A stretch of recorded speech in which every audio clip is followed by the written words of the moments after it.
Well, I'd like to offer a very warm welcome to everyone here this evening. If you're not from King's, then a big welcome to King's College London. And if this is the first event that you've attended in this year's Arts and Humanities Festival, then a warm welcome to the festival as well. My name's Ralph Parfect. I'm the head of the China Institute at King's, and I've been asked just to introduce this evening's proceedings, and then I'm going to sit down and leave it to the experts. I think we're very lucky to have this evening two very distinguished speakers. I'm going to introduce, first of all, Dr. Travis Kong, who's at the University of Hong Kong, and is the instigator and curator of the exhibition and the book around which tonight's talks are based. He's Associate Professor of Sociology at the University of Hong Kong and also Programme Director of the Master of Social Sciences in Media, Culture and Creative Cities. And he's got some great publications on gender and sexuality in Hong Kong and mainland China. And one of those is actually, we've copied one of his articles, and there are some copies here at the front. Travis is going to be in conversation with Professor Jeffrey Weeks, who we're also extremely lucky to have. Jeffrey's from not quite so far away, but South Bank University, where he's research professor in the Weeks Centre for Social and Policy Studies. He's an extremely distinguished sociologist and writer with really unique expertise on the sociology of sexuality and a number of related areas. I'm going to allow these guys to tell you about the shape of the evening. First of all, Travis. So I'm just going to say, please give them a very warm welcome. Okay, well, thank you.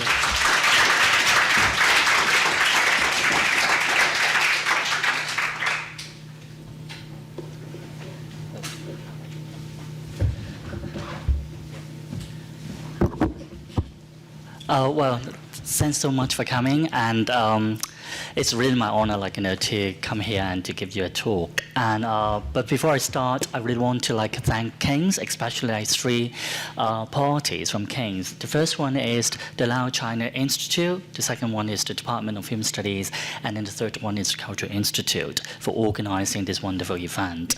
And after this talk, and then we were all going up to the Anatomy Museum, which you will see the exhibitions. And so maybe what I'm going to do is I'm going to give a very short, I hope short, it's about I hope I'll finish it in 30 minutes or 40 minutes, about a very brief introduction of what I've been doing. And then I will have a conversation with Jeffrey, and then later on it will just open up, to the floor and, welcome all the questions. Okay. And well, maybe I give you a little bit more background about who I am. And I study in sociology at the University of Essex, specializing in identity, sexuality, and masculinity. And I mainly examine issues of gay identity and politics, sexual citizenship, masculinity, the body, and intimacy in modern Chinese societies. And these are my three major research areas. One is on homosexuality. The second one is on commercial sex. And then the third one is transnational intimate cultures in Hong Kong and in China. As Ralph just said, I'm now teaching in Hong Kong, and so just flying over, for a week, to give this presentation. Even though, there's a lot of things happening in Hong Kong, you must have heard, yeah. Have you bring your yellow umbrella then? Okay, and so I've been working on homosexuality for many years, being as a gay person myself. And but my past work is mainly talk about post-war generations of Chinese gay men. And my first English book, called Chinese Male Homosexuality, is published a few years ago, actually talking about and examine Chinese gay identity in different locales, talking about in Hong Kong, China, and also in England. But recently, maybe I'm getting older, and so recently I more interested in what Cam Plummer talk about generational sexualities. It's talking about how sexuality is actually understood for different generations. And when I started to know more about the issues, then I find there's some issues in it. In sexuality study, aging issues seems to be neglected. And vice versa is the same. That means like in Asian studies, sexuality has always been neglected as well. And so what I'm trying to do is trying to fill the gap between these two different literatures, sort of like, to bring the dialogue with each other, talking about Asian sexuality in different Chinese locales. Okay, so about Hong Kong, maybe I just like, give you a few ideas about Hong Kong. Anyone of you actually been to Hong Kong? Oh, you're right. Okay. Yeah. Well, Phil. Okay. So we'll just give you kind of like some defining moments of Hong Kong LGBT or what we call 同志, comrade history, and it's interesting because in China, homosexuality has never ever been a crime, but in Hong Kong we did, thanks for the British. And so in 1842, when Britain ruled Hong Kong, homosexuality became a crime. And over almost the entire and colonial period, homosexuality was a crime. It was decriminalized in 1991. And since then, there's sort of a really big mustering of gay scenes in Hong Kong, like bars and clubs and, a lot of social groups and all that. And so my questions are, how may we understand the changing nature and meaning of homosexuality under the various social, economic, cultural, and political transformations in Hong Kong? And in particular, I would like to know more about how gay men negotiate same-sex intimacy in their everyday lives over time. And in Hong Kong, I kind of classify into different generations. Then the first generation is the generation that I really want to look at. I'm talking about those who are actually born from the 1920s to 1940s, and it's very common at that cohort that they actually born in mainland China, but then they moved to Hong Kong because of the civil war happening in China. And this is the cohort that I really want to understand more about it. But then I find out that they're actually a missing puzzle. First of all, they're missing in Asian studies. In Hong Kong, Asian studies is burgeoning, but then they never really talk about sexuality, not to mention LGBT. And they're also missing in the social history studies. In Hong Kong, we have a huge discussion and debate to talk about cultural identity of Hong Kong people. Now the greatest debate is about whether you're Hong Kongese or you're mainland Hong Kongese or Hong Kong mainlandese or whatever. So there's sort of a really big debate right now. Is talk about who you're actually from. But then the whole discussion about the cultural identity of Hong Kong people mainly overwhelmed by heterosexual straight men. So as if this is the only story created by heterosexual men. And so gay men or sexual minority, they're actually missing in this social history. And even in the LGBT queer studies in Hong Kong, they mainly focus on post-war generations. Okay. So for me, older gay men, they're actually the unseen minority, or they're the minority within a minority. So these are some photos. Since 2005, we have what we call the Idaho International Day Against Homophobia, but later it changed to IDAHOT, International Day Against Homophobia and Transphobia. Okay. They're actually my students. And then since 2009, and then we had the Pride Walk in Hong Kong, but we're only talking about few thousands. I mean, not like here, when you have the Pride, walk, you're talking about 300,000 people, or maybe even more.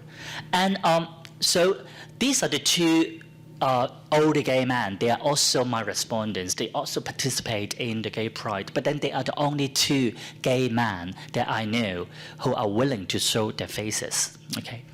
Later on, I will tell you more about it. And so that's what they said. With that kind of small banner thing, our hard labor life has always been discriminated. Can you see older 同志, older gay men? Set up residential care home for elderly 同志. Let us live the rest of our lives with dignity. And then this one is older 同志, what is our future? Okay. So since 2009, and I started to researching on these older gay men, and they mainly for me at that time, I using the very conventional definition of kind of define what is old, so 60 plus, and living in Hong Kong for a long period of time that they can really know Hong Kong, so at least more than 40 years, and then also exhibit and admit they have the same set of desires. And so far, I actually interviewed 20. Most of them are Chinese, but also a few British. They've actually been living in Hong Kong for many years. And 1/3 of them, they actually married, and so another 2/3 of them, they remain single for their entire life. And most of them, they're actually working class by birth, because like that was very, very common at that time in Hong Kong. And at first I thought like, I would just want to do like academic research, and after that, like, publish a few articles, that's it, and then go. But later on, I kind of like established a very very intimate relationship, friendship, with this older gay man. And so since 2002, and then we have regular meeting. Every month we have what we call yam cha. That means like, we have the dim sum, drinking tea and, all that. And after dim sum and all that, then we go to our volunteers' home, and then we chit chat, and then to talk many different things.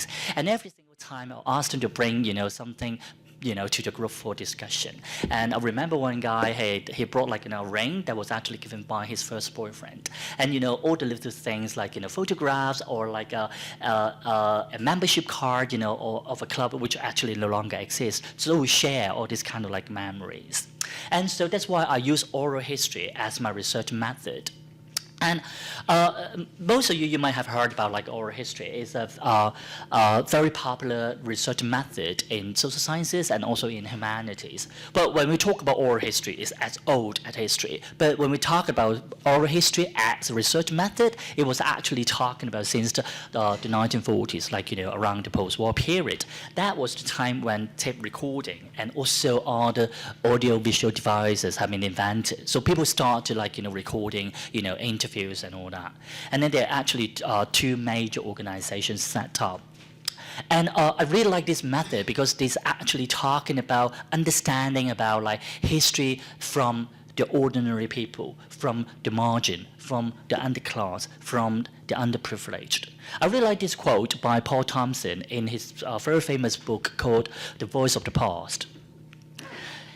That's what he said. I wanted to know what it was like to be a child or parent at that time, how young people met and courted, how they lived together as husbands and wives, how they found jobs and moved between them, how they felt about work, how they saw their employers and fellow workers, how they survived and felt when out of work, how class consciousness varies between city, country, and occupations.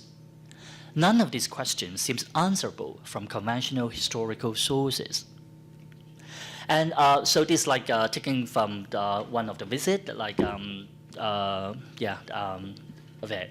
And so as I said, like, for me, this is really like, an unexpected journey. At first, I just thought like, I just like making a few articles and that's it, and I just like left. But then later on, it becomes something more heavy, And so that's why like I just published that Chinese book. It's documenting 12 life stories of this older gay man in Hong Kong. It's quite unexpectedly, and also to my surprise, and the book actually received a very, very good reception in Hong Kong, and it's now gone to the third print. And I've been received like a lot of like interviews by radio, televisions, newspapers, magazines, and all that. I don't know, like, why people are suddenly interested in older gay men in Hong Kong. And anyway, like, it's a good thing, like, so they seem to be interested, in the stories. But for me, it's like, as I say, it's more than like, just an academic kind of thing. It's also like, an artistic creation. So that's why this year I start from last year, and I invite 4 artists, and they are photographers mainly. And so they help me to like take some photos of these respondents. And so that's how like, we ended up with this exhibition that we're going to see shortly. And so I have done the exhibition in Hong Kong, and now in London, and in next month I'll do it in Macau, and hopefully like next year they will be in mainland China. So I want to kind of like, do a tour. But finally, I think this is something that I really, really enjoyed and moved by the fact like we now just set up a non-profit social group in Hong Kong. We call it like Man Tong Hin. Actually means like Tong Zi, that means gay man or gay people in their later life support each other hand by hand. So it's really good because we just registered from the government. So we can actually formally attach to a community center. So we can actually have more like regular meetings, and then can invite more people to come. And this is my book. This is the book cover. Do you like the book cover? Oh, thank you. And well, you can see like in the exhibition, you can see more photos of it. I mean, the day I still remember the day. I actually want that one, but that was be like too provocative, and so that's why I chose that one. And I remember the day when when we had like the shooting, and then the photographer just said, hey, like can we do something like more fun and exciting? And then this guy said, okay, right, okay, tell me like what is it? Would you mind like to take off your clothes? Oh, no problem. And within like less than 1 minute, they like trip off butt naked, and so like they can like push. Sitting or whatever, like pose, make all the different kind of like pose, and it was really lovely, and I really like it. And but actually, I have a really big argument with the publisher, and she doesn't like it at all. She said like they're ugly, and but like and she even mentioned about like Michelangelo's like David statue. I said, come on, like what we expect them, they're over 60 years old. Would you mind, would you believe like they will have sex pack or whatever, like this is impossible. But I mean, look at them, like why I now I insist that like I really want this photo to be the book cover. Look at the smiles, they are so lovely. And so I said like, well, I know you don't like it, but this is my book, and so if I have to say that I really want to choose this as the book cover. But anyway, like it seems like a lot of people quite enjoyed it, and love this book. And okay, so I'm going to tell you like a few stories, and then like then I would like invite Jeff like to have a conversation. And then the first one is Mr. Chan, and it's sadly like he just passed away a year ago, well less than a year, and he was born in 1924, and as I said, like very common in that cohort. He was born in mainland China.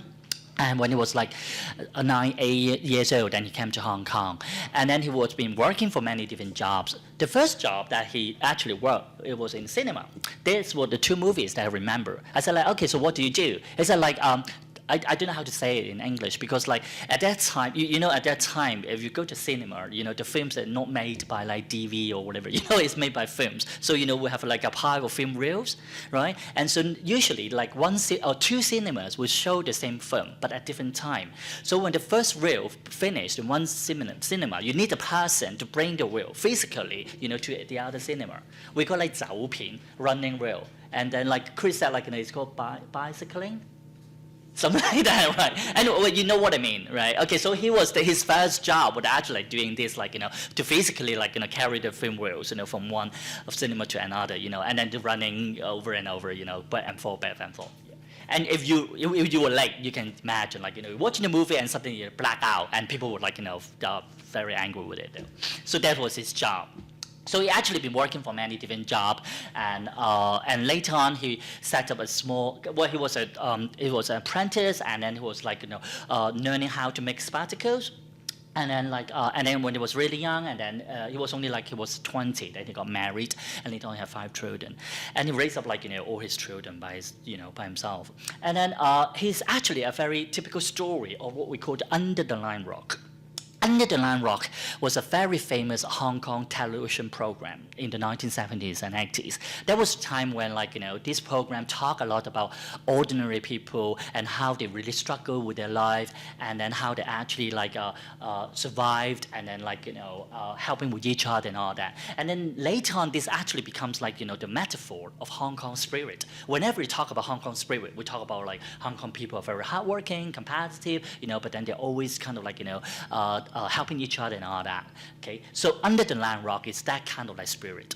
But then the whole TV series, which was so popular in Hong Kong, is almost always told by this strict heterosexual man, and so as if this is the only representation of the Hong Kong spirit. And so for him, it's interesting. When I interviewed him in the first 1 hour or 2 hours, he was keep talking about his life. It was exactly like this kind of story. But then what made him different is he was actually gay. But he was actually gay in a very later stage. It was interesting because he's kind of suppressed his own desire until his wife passed away, until he reached the age of 60. Okay, so he kind of for me, he's kind of contribute and to the traditional Chinese moral economy of being a good filial son in order to to sacrifice his own same-sex desires. So he actually fulfilled and conformed to the social expectation of being a good husband, of being a good father, and being a good grandfather. It was until he fulfilled all these kind of expectations, then he kind of turned back to himself and then to do something for his own good. Okay, and so this is a quote. In the past, I was only concerned about living. I had my family, my wife and kids to raise. I had to fulfill these duties. Family meant a man and a woman. After I finished work, I went home and had food. This was happiness. I have always been a very responsible person. My wife trusts me, and my children have all finished their education. That's when I started to explore this. I went to a public toilet and met a man. He brought me to a new world. This was the first time in my life that I felt in love. In my 60s. My heart was thumping when I met him. It was like puppy love. I was so happy, but when he asked me to live with my family, I said no, I could not accept this. So it's interesting, for this kind of man, living in the closet doesn't really mean so much about has to choose between homosexuality and heterosexuality, but more the choice between whether you want to be filial good son or not. Okay, and so this represent a very typical example of my respondents. So they actually suppress their desires. They only realize it when they're getting really old. Talk about for him in his 60s. Okay. And the other story I would like to share with you is Smiley, and he was had a secondary education, always been single in his life. He also came from a single family.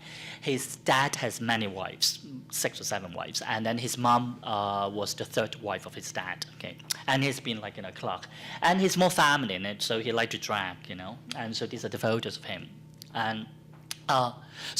His story actually represents something quite interesting to me because in Hong Kong, in the post-war Hong Kong, talk about in the 1940s and 50s, the Chinese family is a very peculiar kind of setting. On the one hand, it's very public, people actually live in a communal life.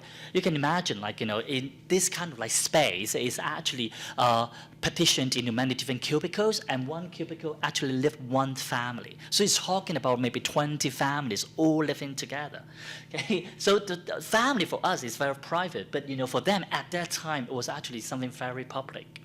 But of course, also very private in the sense there was the first kind of sense for them to to experience physical security and also emotional support from their families. Okay, so there's definitely a site of domination.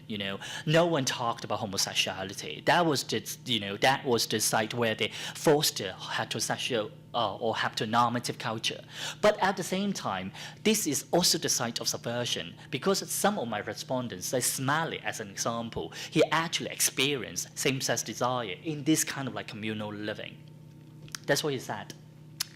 It was the time when I learned about this. My home had a lot of elder brothers, not by blood, and yeah, we just call elder people, elder male friends as brothers. Okay, and my home had a lot of elder brothers, neighbors, a lot of people living together.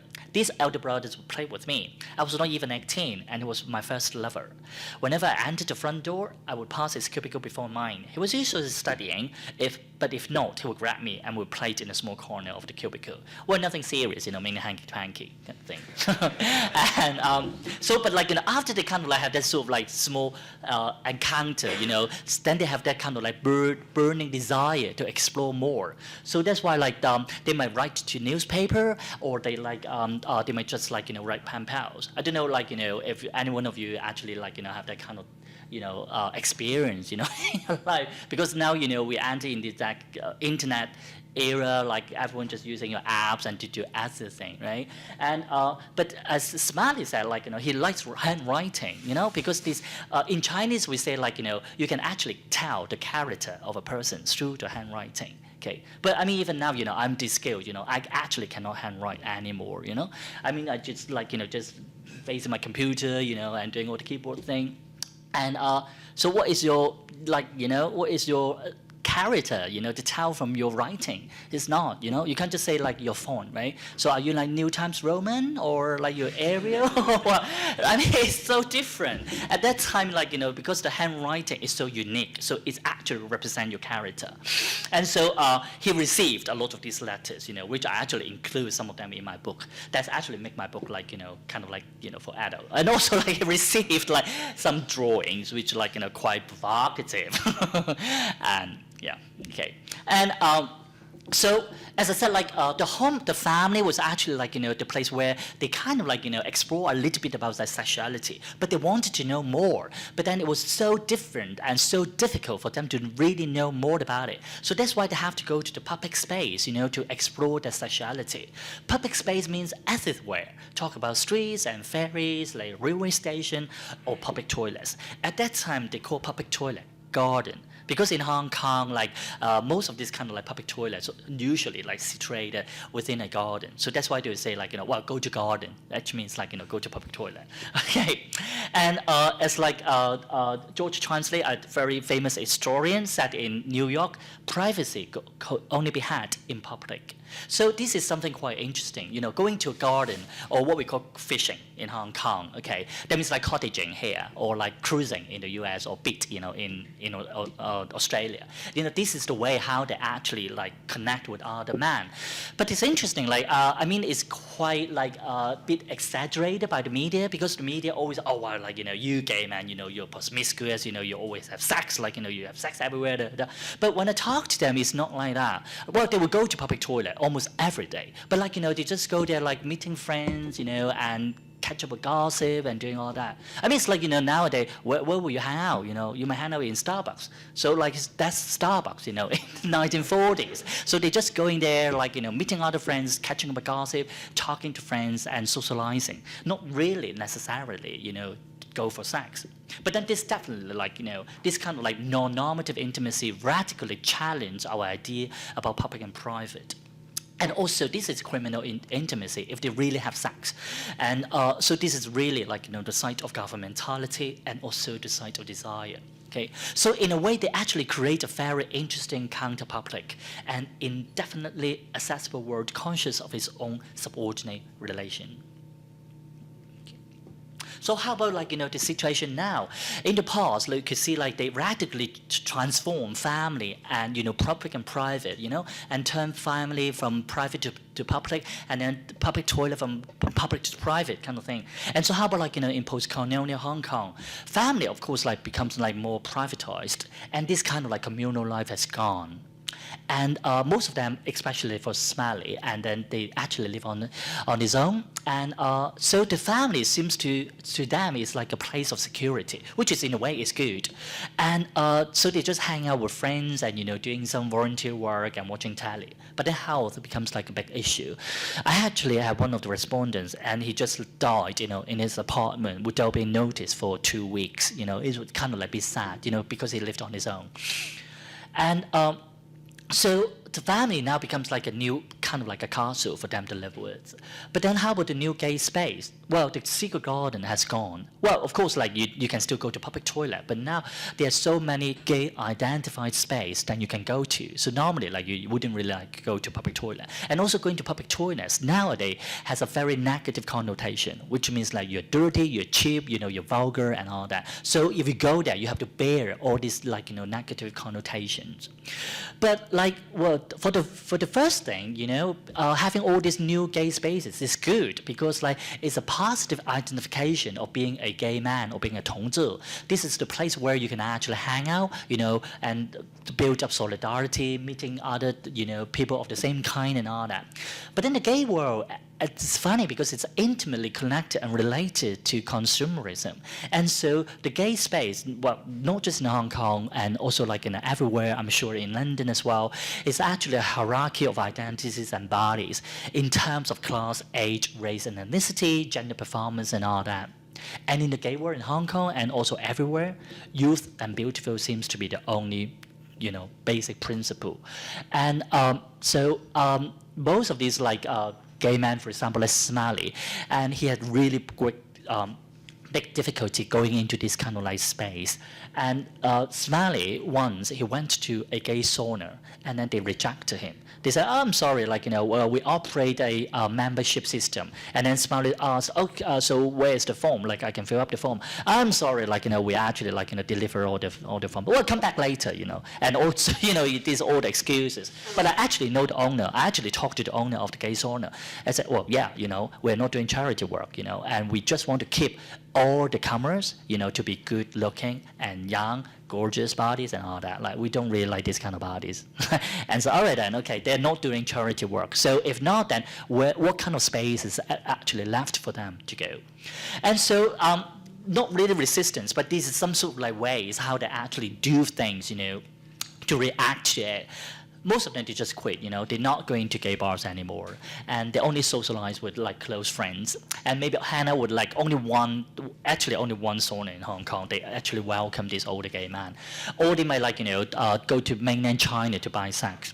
And also like engage in like, some volunteer work. Okay. All right, and the third story I'm going to tell you is actually a British expatriate living in Hong Kong.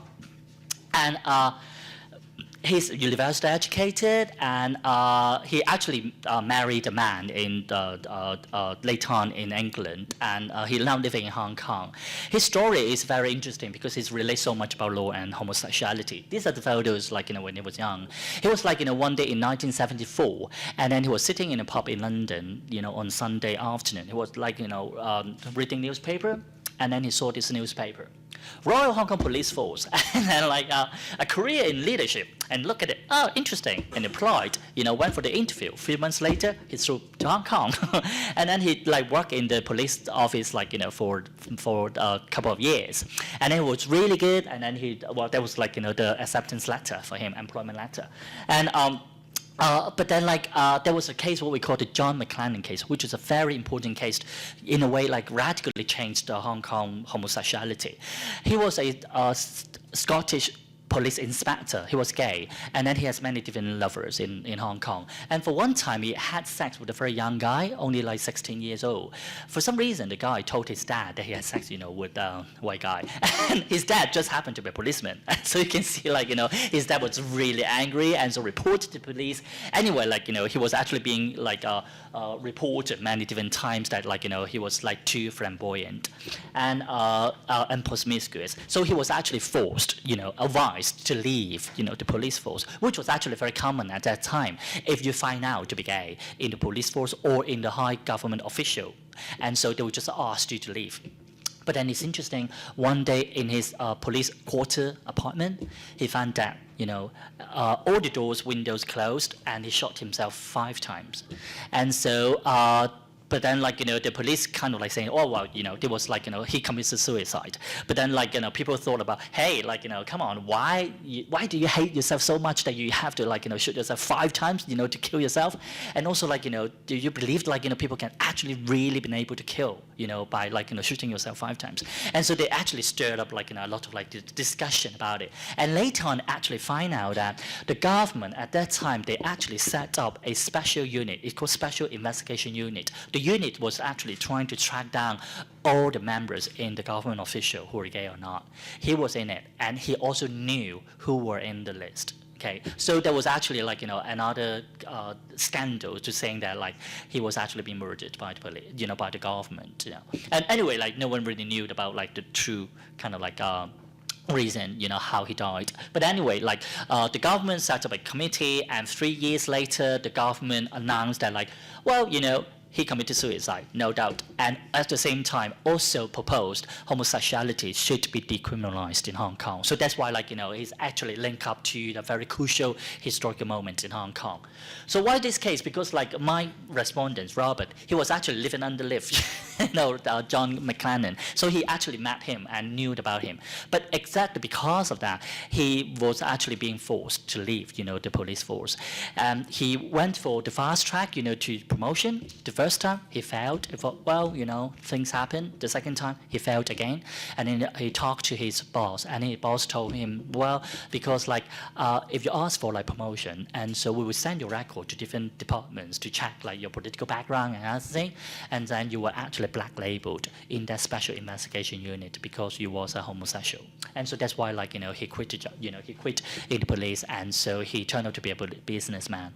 And it was, in a way, quite sad because nowadays, even in Hong Kong, we don't really have any law to govern, like, or any anti-discrimination law against sexual orientation. So these kind of stories actually happen almost every day in Hong Kong. All right. Okay. So, well, so much for, like, my little, sharing. And so through this story, what I'm trying to do is, like, to capture the complexity of their lives, how they actually interwoven, with Hong Kong history, as well as the difficulties and hardships that they had encountered, especially due to their sexual orientation through colonial to contemporary times. Okay, I'm kind of like running a little bit late, and so maybe I show you a little bit about the video. Yeah.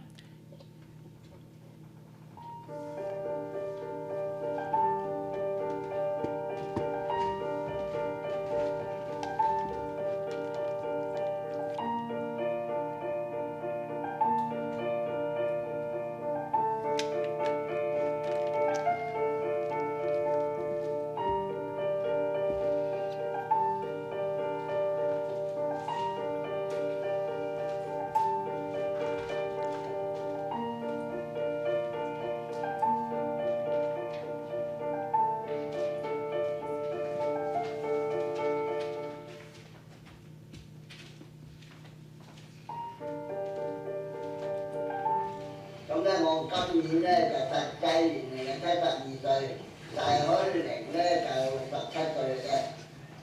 咁喺香港做同志咧，做基佬咧，其實咧就冇乜嘢嘅。不過你啲人咧就緊張，個個收埋啫。你既然都係出咗櫃咯，咁你驚人哋做咩啫？乜都唔使驚啦，而家你光明正大噶嘛，係咪先？而家又爭取話合法化啦，我贊成㗎。如果合法化 OK 喎，點解唔 OK 啫？咁你話而家我咁大年紀咧嘅生活咧就好枯燥嘅。如果啲有同志咧，有同志會有成咧，我哋去下傾下偈咧，咁咧就比較開心啲咯。即係如果我自己一個人喺屋企咧，就好枯燥對住三埲牆啦，最多咪〜如果想傾偈咪同啲花傾下偈咯，就咁啫。但係最近咧，我就喺啲屋村咧，就去晒嗰啲直佬嘅老人中心度，但係好唔舒服㗎。最好有個同志嘅老人中心啦。咁近排咧就識咗個即係直佬，佢好關心我㗎，但係佢係直㗎嘛，如果個同志幾好啊，係咪先？可以，佢而家又煮埋飯我食又定喎。不過我負責去買餸，錢咧就佢俾嘅，咁就煮埋飯我食。不過佢另外仲有一半咧，另外一半係女仔嚟咁，女人嚟㗎嘛，咁唔習慣呢度習慣啦咁樣。咁俾到你我哋屋村嗰度好多同志喎，但係個個都收埋，唔敢出櫃啊嘛。咁你話？你話我而家咁，我唔驚咩啫？係咪先？出櫃咪出櫃咯。咁我好細個都出世櫃啦，係咪？我而家光明正大㗎嘛，同志係咪先？只不過性取向唔同啫，即係咁解咯。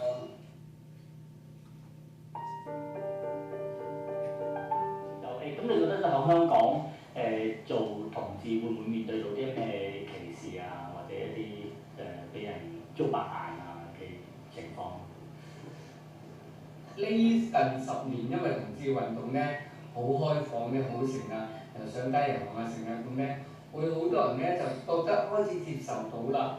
咁甚至乎啲小朋友嘅情咧，佢哋啲接受教育都唔同咗咧，比我哋幾十年前啲真係爭好遠啦。以前我哋真係好驚㗎，唔敢㗎，行步路嘅蓮花手啊，令兩令啊，都一定會有個感覺係驚人哋睇到我哋。但係而家就唔係啊，覺得咁我點啫？我係點啊？我係咁嘅，咁點咧咁？跟嗰個釋放嘅心理係多咗，係好咗，就唔會覺得係點樣。不過我都覺得話咧，就算做基都好啦，我都要做個好嘅基啦，唔好做個即係好負面嘅機啦，俾人哋一個形容咧就寫，始終都話我哋機係唔好嘅。咁我覺得就唔係嘅，一樣啫嘛，我哋同出邊人有咩分別啫？一樣有愛心、有善心、有物心都有㗎。但係問題要睇你點樣睇呢個生活，你點樣睇你做人嘅態度啦。所謂嘢咧，我覺得呢個嘢係一個好正面嘅。將來我哋老咗，我哋走咗之後，我哋都要留翻啲後世俾人知道，原來一代一代真係好奇怪啫。我哋冇仔冇女喎，但唔知點解你永遠都有啲新嘢嚟俾我哋玩嘅。咁即係話咧，根本同性戀就一定都有啦，世代都有長江後浪推前浪，世上新機就換舊機，應該係咁嘅。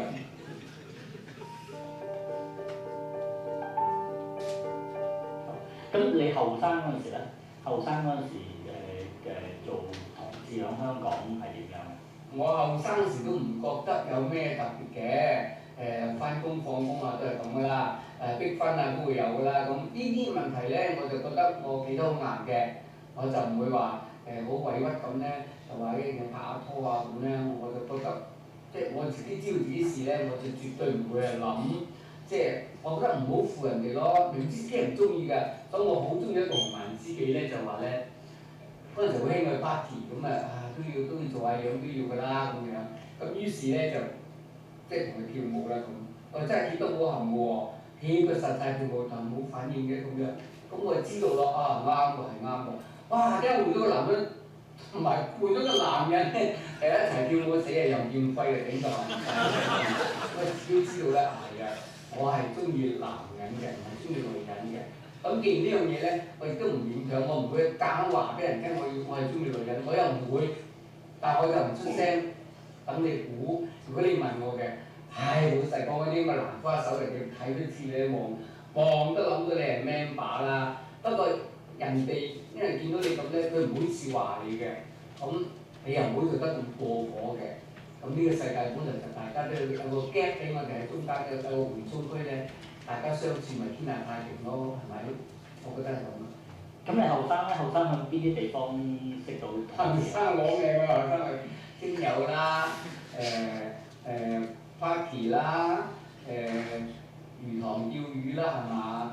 總之有機會見到嘅人咧，有啲基大會 catch 到咧。咁就會好容易識到㗎啦。咁所以我覺得咧，就到而家發展咗咧，係有桑拿咧就更加易，我哋可以去做嫖客啦。即係慘得過我哋仲嫖得到咯。如果嫖唔到嘅時候，我哋先喺個病床度咧，咁大家都話，如果有單咁嘅環境，大家都係 member 嘅時候都好傾㗎，想當年會好開心㗎。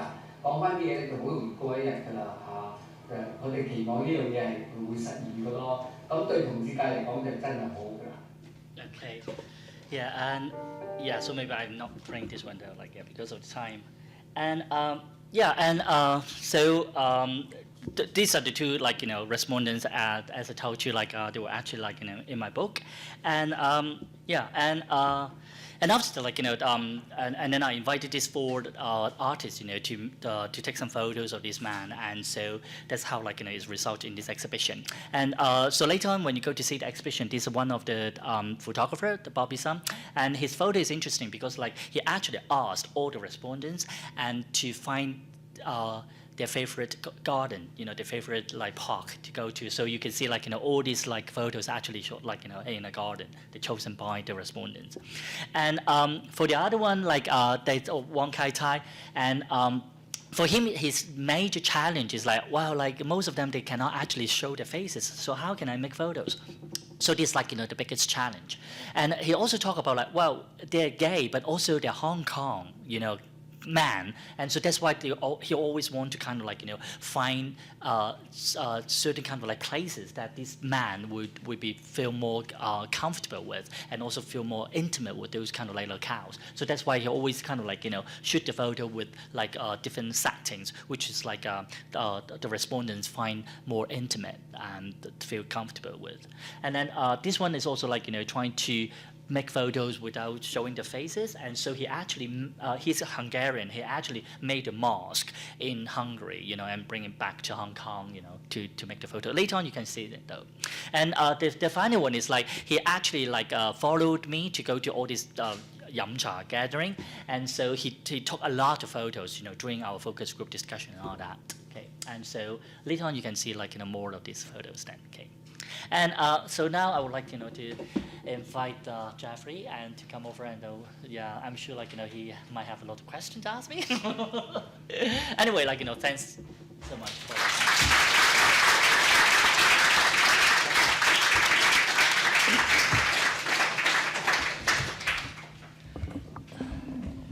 Well, thank you very much, Travis. That was absolutely fascinating and quite gripping and moving at the same time. I should say that a long time ago now, in the 70s, I embarked on what was in many ways a similar project. I interviewed gay men then over 60. I mean, I have to say I was then in my 20s, and it seemed an enormously aged group of people that I was interviewing. Having passed the age of 60 some time ago myself, I now feel that we're quite young, actually. But they obviously lived through a different time from me. And so it's fascinating to compare the results of Travis's interviews with the results of mine. And I just want to bring out what seems to be one distinctive difference and see if there's a real difference at all. And that was that the people I was interviewing over 60 in the late 70s were overwhelmingly preoccupied with one issue, and that was the ability to express their identities as gay men. And in particular, how they were adapting as people who'd had very lively sexual lives often, but in the closet over the previous 40 or 50 years, how they adapted to the new circumstances of the 1970s with the gay movement, a proliferation of a new gay scene, and so on. And therefore were able to be more open. What fascinated me about the interviews I did, which were later published in the book Between the Acts, was the way in which their stories were reinterpreting their past in the light of the new conditions in the 70s. But the key issue then was identity. Now, with the exception of you mentioning cultural identities of Hong Kong people at the beginning of your talk, you didn't actually refer to Tongzu identities or gay identities or whatever. So I'm just wondering how potent a separate sexual identity is for the people you interviewed. Yeah, well, yeah, that's a very good question. It's interesting because, like, you know, when I started to do the interview, and I said, like, so when you were young, like, you know, how will you call yourself? And they said, no, we don't really have a name. And so, but how? So you should have a name or something. And so would you say like homosexual? They said, no, not really. I would just like those people. And so yeah, I belong to those people, and so that's actually kind of like, you know, the way then they refer themselves at, like, you know, that signify that kind of like, you know, new sexual identity. There was actually a time before Tongzi, before all these kind of like terms, you know, being created in Hong Kong. So that's interesting. Like they kind of like, you know, to looking for something not really exist. You know what I mean? So not exactly like, you know, looking for an identity, but they definitely like, you know, they're looking for something. But then at that time, they didn't really know what they're actually really looking for. Right. Yeah. But what interests me, both from what I've read of your work, the book and your recent article, and listening to you today, is the degree to which their sexuality is negotiated within a very tight social milieu. Right. So there's no possibility, for most of them at least, of a separate sexual identity. It's all very much related to tradition, to the family, to duty, filial responsibilities, and so on. But I wonder how that relates to the fact that, as well as now being part of the People's Republic, China, Hong Kong is also a cosmopolitan, metropolitan city, part of the global economy, and therefore very open to other cultural influences, and not least the existence of what Dennis Altman called the global gay. So I wonder to what extent these locally negotiated senses of being Yeah. rather than identities are related to the wider concept of gay as known in the West. Yeah, well, absolutely. I think this actually come later. It's when I talk about like this older gay man stories. What's fascinating to me is talking about this era before identity. I think like in Hong Kong, gay identity really sort of like matured and formulated around the 1980s. It was exactly because like the John McClellan case. That was the case actually brought the whole issue of homosexuality from the underground to the public. That was like the whole 10 years in the 1980s. That a lot of people discussed about what it meant by being gay, what was homosexuality at all, and so they drawn about like all the different kind of like explanation. Someone still even talk about in China we didn't really have homosexuality at all. There's actually like Western disease brought up like through colonialism. So it was actually the very fascinating period that like loads of the different people discussing about it. There was actually different discourses to constitute the creation of the homosexual type. So it will actually happen in the 1980s. But later on, like it has a more distinctive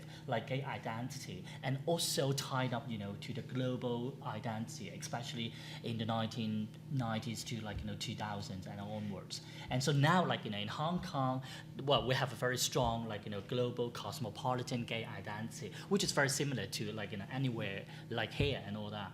But then as I want to try to show in my book and also in my work, it's like how homosexuality or homosexual identity actually like is created and also formed in a very specific historical context. It's part of like your work. Well, absolutely.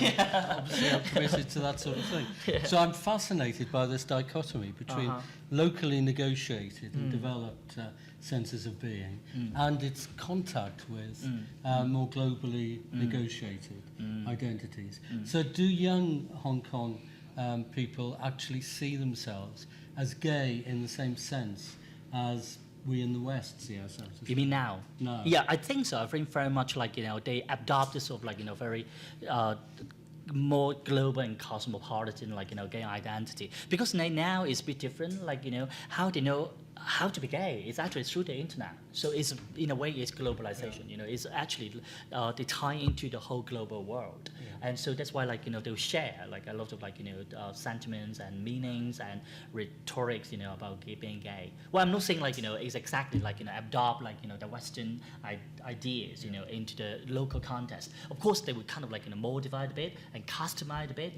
to make their own use. But in a way like they share much more like with that kind of like global identity in a way.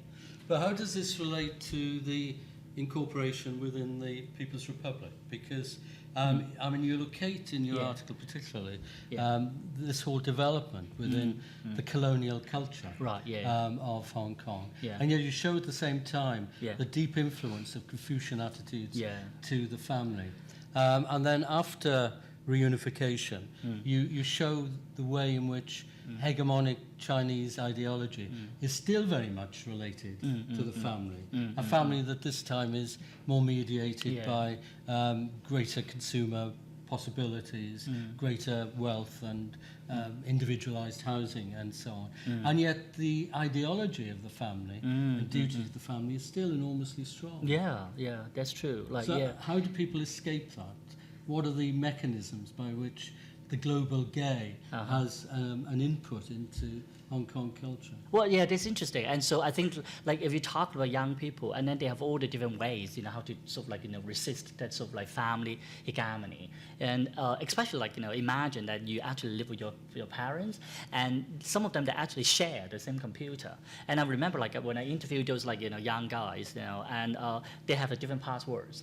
So it's interesting, like, so they have to be very careful, like, using the same computer with his dad, but like, using a different password, like, and I remember I interviewed that guy, and then one time he, for some reason, he forgot to log out, and so his dad actually saw, like, what he watched, like, actually, like, all the gay porn and stuff, and that's how, like, he, in a way, like, he forced to come out, to his family. But then they have all this sort of, like, very interesting and, very clever tactics, to maneuver, even in a very small space, and how they can actually try to negotiate their own little space, even under, like, that kind of, like, big family thing. Right. There's something very, very interesting, to talk about these young guys.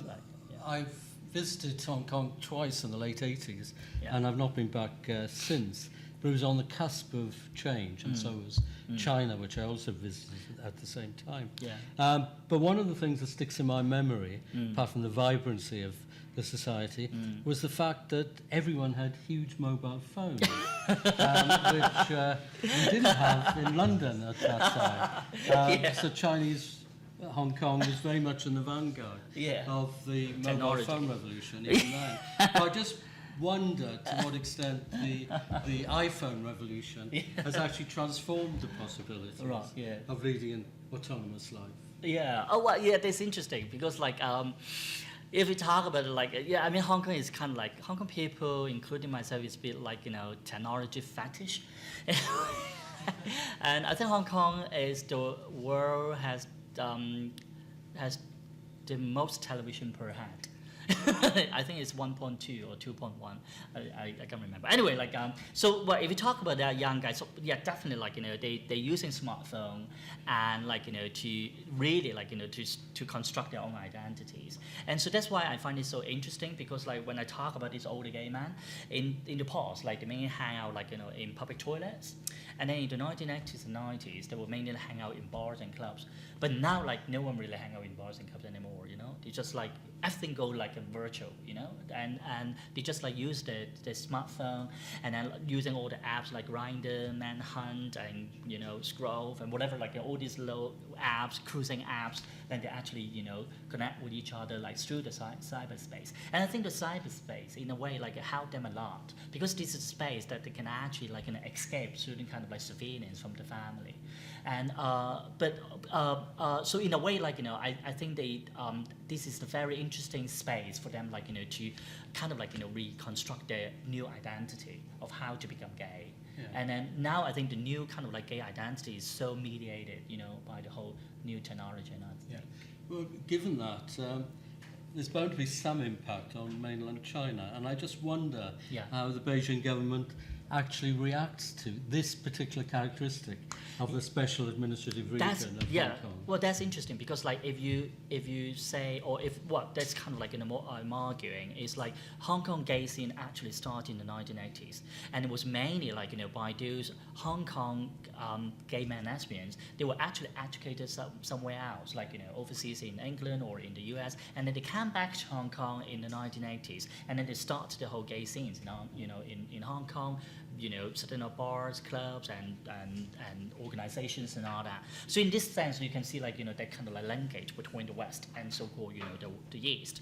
And China is interesting because like China opening up since like the late 1970s, and we talk about 1979, and then the gay scene only emerged in 2000. But partly it was because of the open up like economy and everything, and also it was brought up by Hong Kong.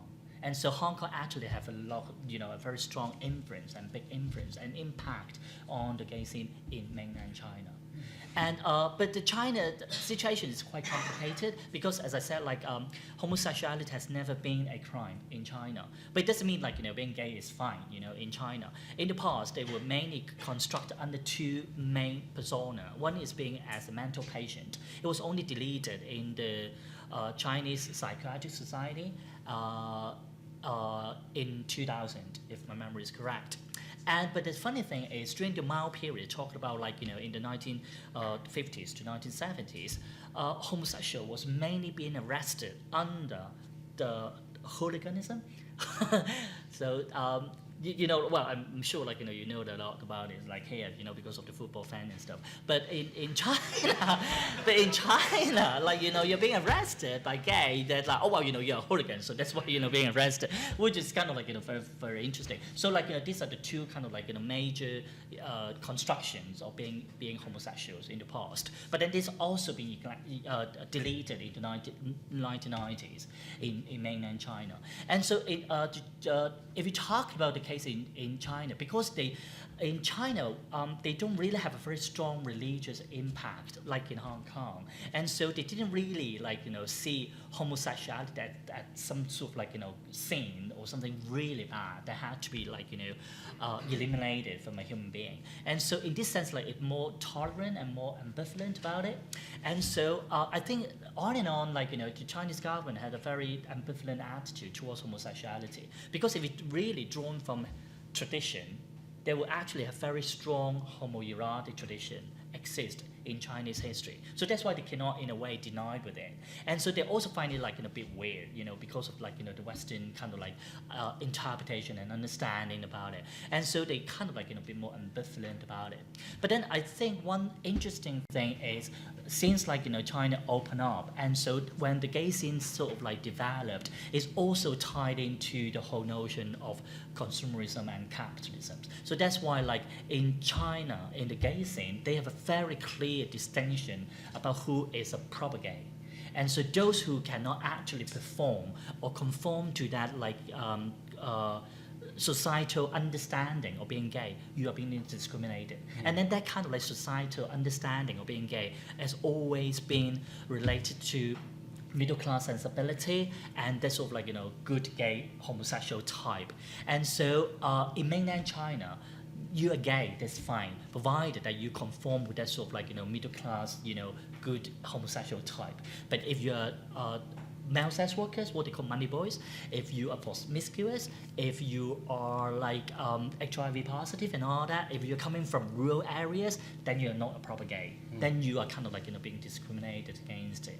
And so in this sense, it's more interesting, if we talk about the case in mainland China. I think it's it's hard to have a very simple picture, to describe the situation in mainland China.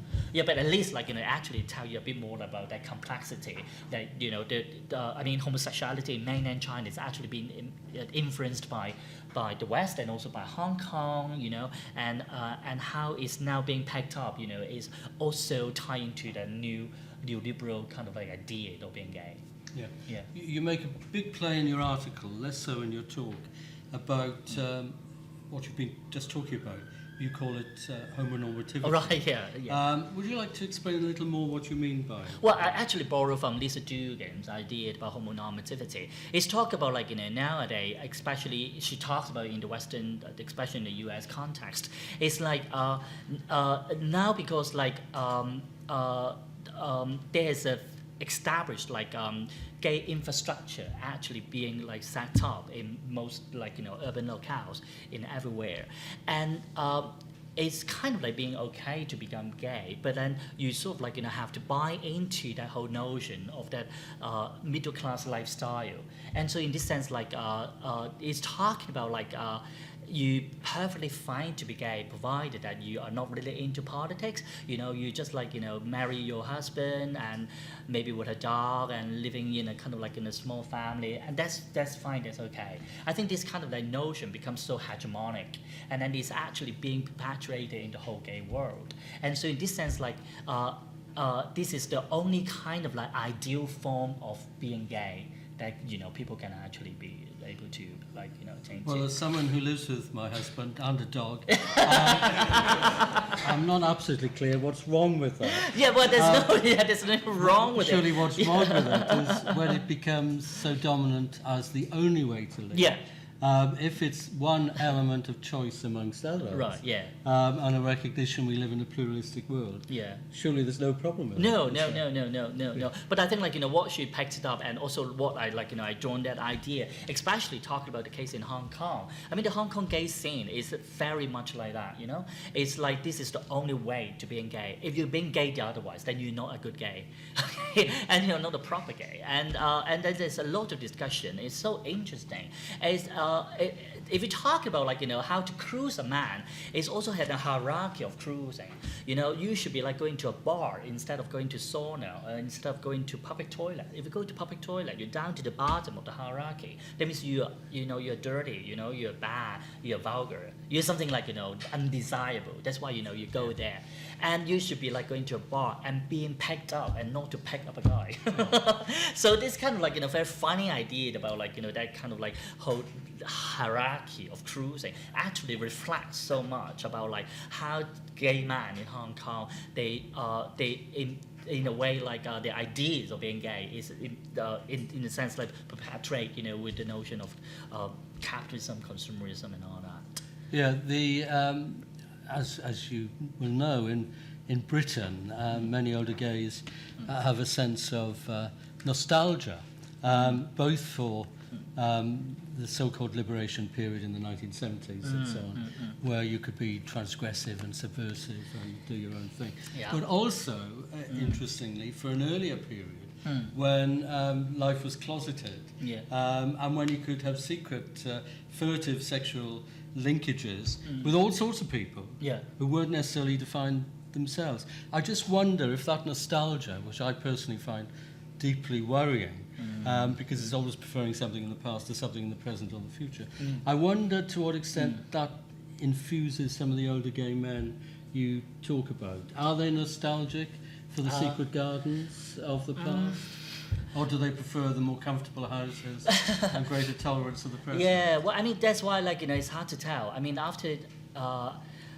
normally that ended up by asking the question of, like, so do you have any regrets in your life? And, what do you think about, like, your life in the past? And it's interesting, like, it's really hard to tell because, like, some of them, they really kind of, like, have that sort of, like, nostalgic kind of, like, detail. Oh, wow, like, the past was excellent. Like, I really like, that little secret garden where we can meet so many different people across boundaries, with different classes, different races and everything.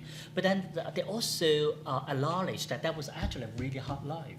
At that time, you're very easy to be arrested, being beaten by people, and but then what I'm trying to say is like the society seems to be kind of like progress, and so that's why like after 1990 and Hong Kong established like a more substantial gay infrastructure. But then this new gay infrastructure, in a way, is actually not without problem. So that's why I'm trying to criticize, with the new established gay space, because this kind of new gay space is quite discriminatory. So that's why, like, they're not actually very easy to fill into it. So even though, like, in general speaking, they will say, oh, well, now, the whole world is much better, more open, and so, like, the people are more relaxed, and so you'll be more comfortable with your own sexuality. But at the same time, it's actually not easy for them to live with these kind of, like, gay spaces. So it's really kind of like, to really say, like, the past was, was good or bad. Yeah. Let me take you on a bit. We've talked entirely about gay men for obvious reasons, because that was your research. Yeah. But what about the existence of same-sex women in Hong Kong? And what about transgender people in Hong Kong? Well, have you done any research on that, or are people doing research? Well, I don't know. I always find, like, gay men and lesbian, they're actually two very different species, and they normally don't really talk with each other, and we live in two totally different worlds. I don't know, and I have a few, like, older things as the lesbian friends, so to speak, but it's always hard for me to talk to them, and I don't think they would like to talk to me. I actually have a colleague, and then, like, she's a lesbian, and so I actually, gave her this mission that, well, do, the female version of this book in Hong Kong. Is any work being done? No. That's well, I mean, this is, like, the really the first thing in Hong Kong, and so, but I really want to do, like, well, not me, but, like, I really want someone to really, do the oral history of all the women in Hong Kong. I'm sure, like, there were very, very different stories. They would tell very, very different stories. Yeah, you can imagine, like, at that time, like, being as a woman was actually much more difficult than being a man. And so if you were, lesbian, I don't know, like, how they actually would be able to cope with it. But that's really my hope that, like, someone can actually do their part.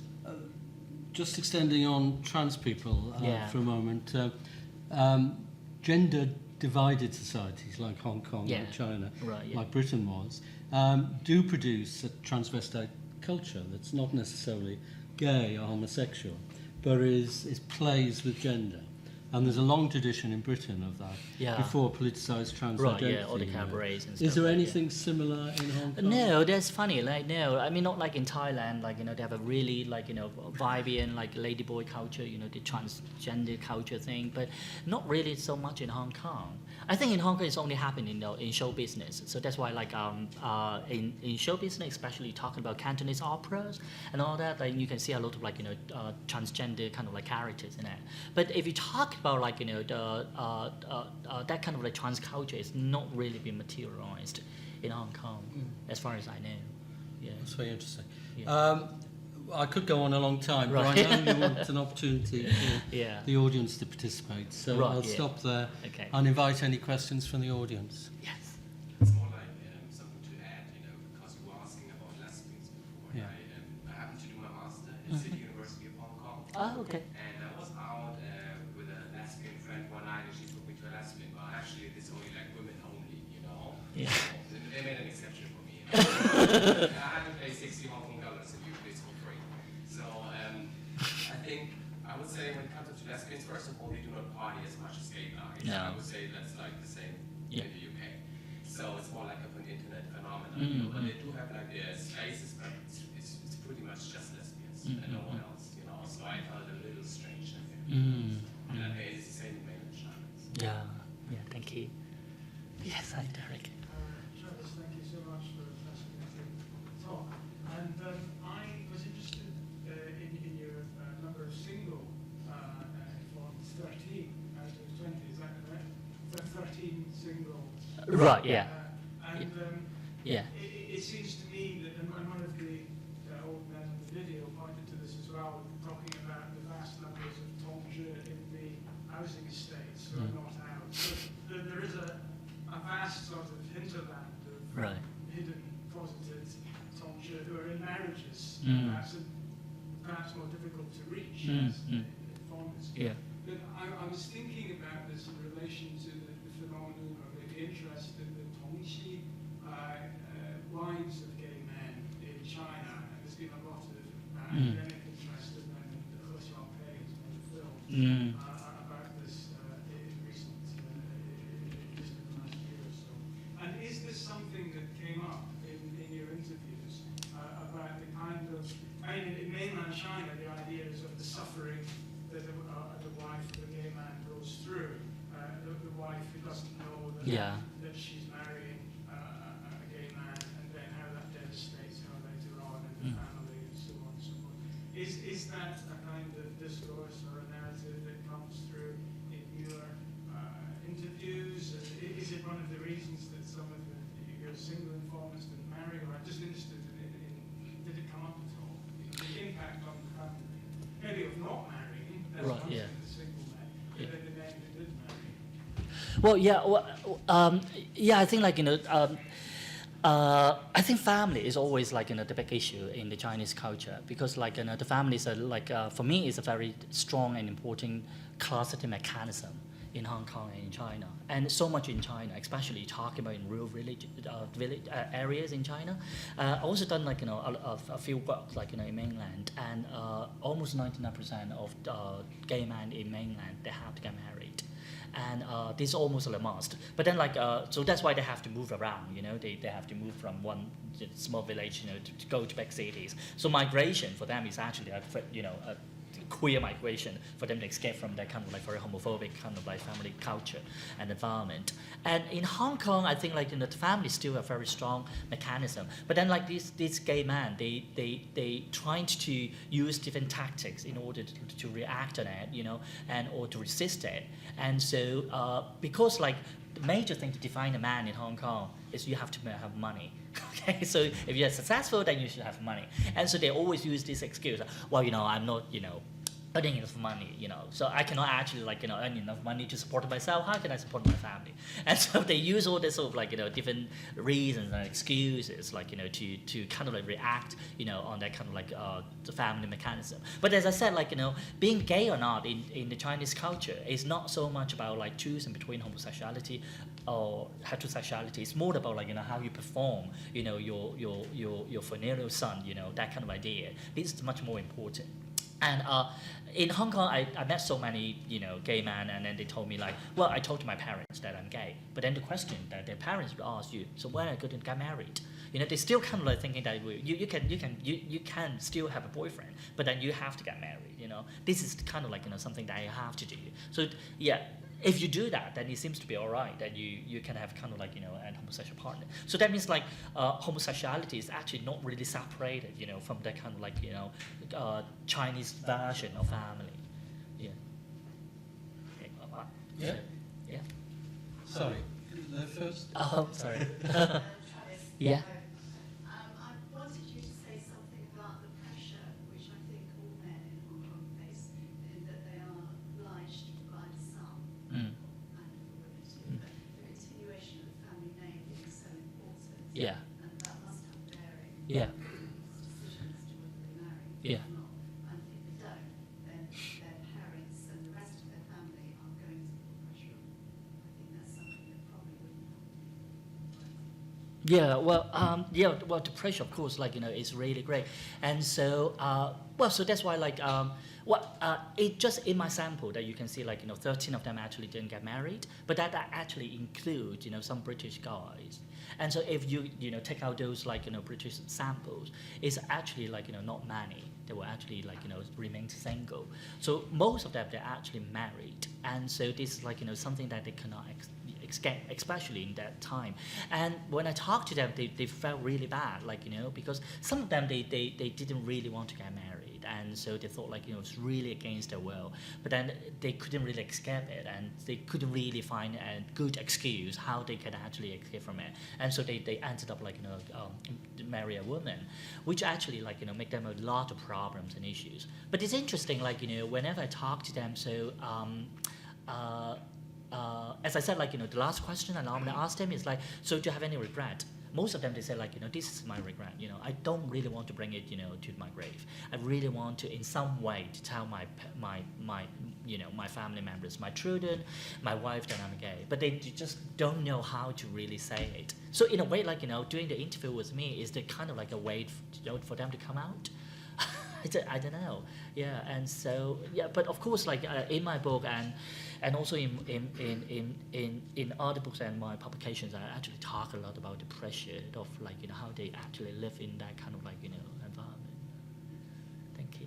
One more, just a point there. Would you like to demonstrate the orchid flowers gesture for us? Like this or whatever, I don't know. I'm not very good at that. I'm more strict acting. There's also a gender performance. Thank you. And I think it's right. Building on what you were talking about with the money before, did you find that social class had a big influence on the experiences of men? Yeah, it's interesting because that's one thing that I find out after I did this project. In Hong Kong, especially around 1980s and 1990s, and going out with a white guy is kind of a plus. And because Western man sort of symbolize sophistication, modernity, and everything, and also in some places in Hong Kong, some gay bars, if you can speak English, you can actually receive better treatment in some places. And so because that's kind of a very funny racial, hierarchy going on in Hong Kong. But it's interesting when I did my interview with this older gay man talking about in the 1940s and 50s, the society. Well, we always say Hong Kong is kind of a cosmopolitan society, but in the past it was not. It was so divided, and because most of the population at that time, they were mainly working class, so most of them they received maybe primary education only, and so they couldn't really utter an English word. So that means even though at that time Hong Kong was ruled by British, most of the people in their daily life they didn't really interact with any white guys in their life, and so there was actually a very clear class distinction in the past. And so I didn't really talk about those people, but in my book I actually talk a few guys, and then they actually have sort of a very different kind of gay world than they could actually engage with it. And so there was some sort of private parties that they would go to, and then they were more middle class, and at that time if you're middle class then you're more easy to enter and then to connect with like celebrities in Hong Kong. And so that's why, like, from those people, I actually heard a lot of stories, from some, like, famous actors and actresses and all that. And so, yeah, I mean, to answer your question, class definitely, like, plays a very key role, especially in the past. Yeah. Yeah, so You choose. maybe, yeah, him and then you, yeah. Yeah, you and then him. I was thinking about some of the things you said in terms of gay and lesbian women and why it's different, and to me it seems, at least in British culture, a lot of the way gay people have lived their lives has been in response to deeply entrenched sexist views, so and active, dominant, sexual, their form of liberation comes up in enhancing their, expressing their manliness by having lots of sex. And women have a more insipid repression, like women famously, they're not sexual, they're passive, and maybe, and I think that's, and my question is, like, a lot of that is typical gender roles, and do you think that's in Hong Kong, do you think that's an important part of gender roles? And one tiny question, what was the name of the lady who you briefly mentioned about the homonormativity thing? Lisa Dugan. Lisa Dugan, D-U-G-G-A-N. Yeah. About the gender thing, I don't know. It's interesting because, like, actually, Asian man in general. I mean, if you're talking about from the more like the Western perspective, I think it's like very typical like and big sexual. Well, I mean, debate about it, right? And Asian man in general has always been seen as feminine in Western discourse. Right, and there's a scholar called David Eng, and his book is called Racial Castration. And in the first line, he said like Asian man equals to anus, and so Asian man equals to bottom, and so Asian man is bottom.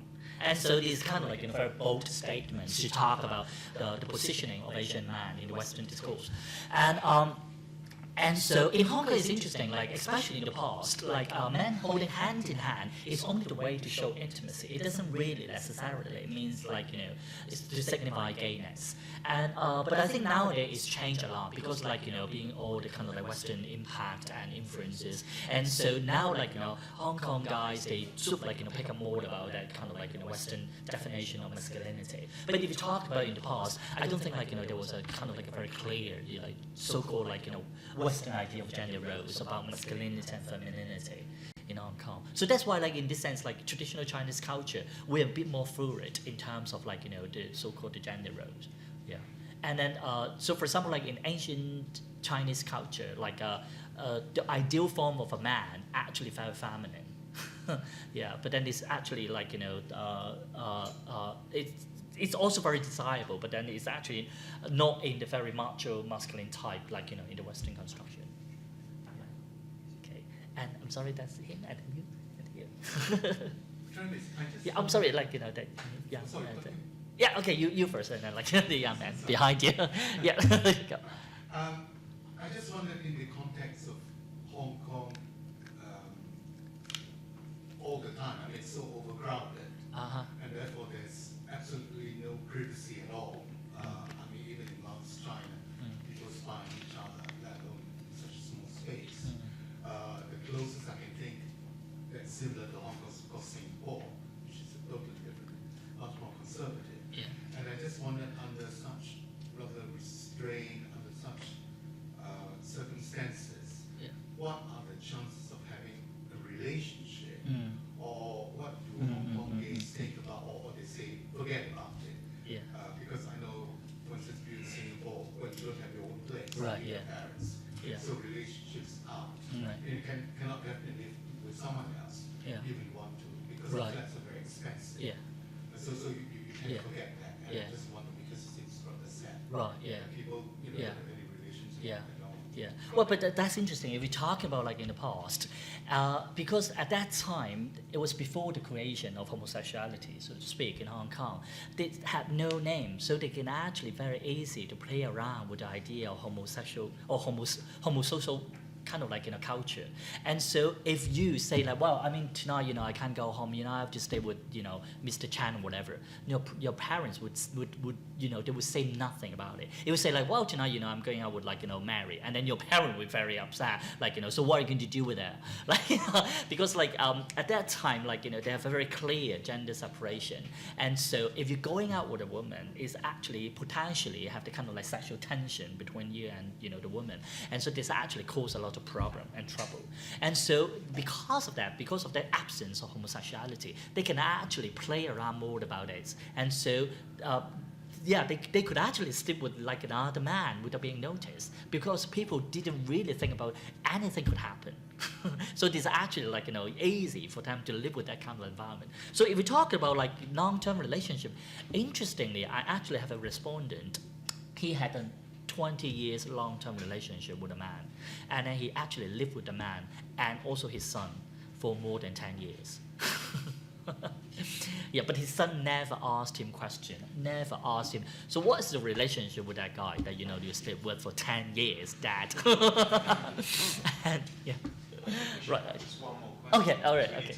Oh yeah, and then yeah. I'm just quite curious because you mentioned something about social status, personal hygiene and ethnicity shaping the hierarchy of gay social life in Hong Kong. So I'm just wondering, because I think Hong Kong is unique in the sense that there are tensions between the mainland and Hong Kong. Yeah. So would you say that rising tensions between Hong Kong and China have also contributed to the hierarchy, the shaping of the hierarchy and gay social life in Hong Kong? For example, there could be discrimination against gay mainland tourists who visit Hong Kong. Right, yeah. Just wondering about that. Well, yeah, absolutely. Like, so in the gay world in Hong Kong, it's very stratified. And so, as I said, like, if you don't really have, like, the proper dress, then you're being discriminated, in terms of class and stuff. And also race is a big issue. And so coming from mainland is definitely a minus. And so that's why, like, in Hong Kong, definitely, like, have a very clear, that kind of, like, hierarchy. Also in terms of, like, ethnicity. So if you're talking about mainland Chinese, they are actually not being welcomed, in most of the gay bars in Hong Kong. I mean, especially because the way how we talk is different. In Hong Kong, we speak in Cantonese, but in mainland, they speak in Mandarin. And so those, like, mainland Chinese coming to Hong Kong, if they go to some gay bars, they're actually being discriminated very, very boldly. Very bluntly. Yeah. We'll have to wrap up Yeah. there because we only have until 8 o'clock. Just as briefly as I introduced, I'd just like to briefly thank our two speakers this evening very much. And to just say to everybody, please do go and see the exhibition, which you can see up on the 6th floor of this building. Thank you very much for coming.